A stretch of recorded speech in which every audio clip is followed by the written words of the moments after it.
بسم اللہ الرحمن الرحیم۔ السلام علیکم۔ حضرت رابعہ بصری رحمۃ اللہ علیہ کی حاضر جوابی۔ ایک مرتبہ بصرہ کی کچھ لوگ آپ رحمۃ اللہ علیہ کی خدمت میں حاضر ہوئے اور کہنے لگے، اے رابعہ، اللہ تعالیٰ نے مردوں کو 3 ایسی خصلتیں دی ہے جن سے عورتیں محروم ہے۔ اول یہ کہ مرد کامل العقل ہوتے ہیں جبکہ عورتوں کو ناقص العقل قرار دیا گیا ہے۔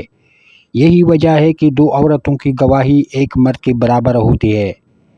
دوم یہ کہ عورتیں ناقص الدین ہوتی ہے اور اس کی وجہ یہ ہے کہ ہر ماہ ان کو چند دن نمازوں سے محروم رہنا پڑتا ہے۔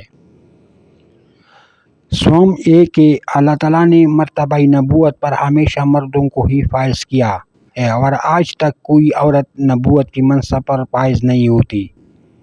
جو لوگ یہ باتیں حضرت رابعہ بصری رحمۃ اللہ علیہ سے کر رہے تھے، ان کا مقصد آپ رحمۃ اللہ علیہ کو طنز و مذاق کرنا تھا، مگر آپ رحمۃ اللہ علیہ نے بڑے صبر و تحمل کے ساتھ ان لوگوں کی باتوں کو سنا اور فرمایا، اللہ تعالیٰ نے عورتوں کو بھی 3 ایسی خصلتیں عطا فرمائی ہے کہ جن سے مرد محروم ہے۔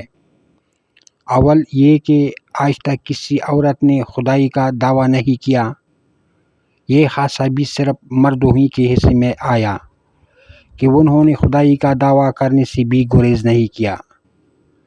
دوم یہ کہ عورتوں کے ہاں مخنث ہجڑا نہیں ہے، یہ خاصہ بھی صرف مردوں کے لیے ہی ہے۔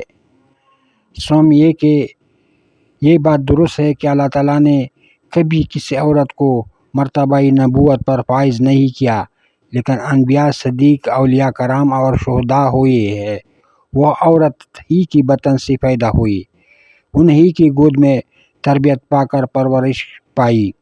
کہ عورتوں کا مرتبہ کم ہے، وہ لوگ حضرت رابعہ بصری رحمۃ اللہ علیہ کا جواب سن کر خاموش ہو گئے۔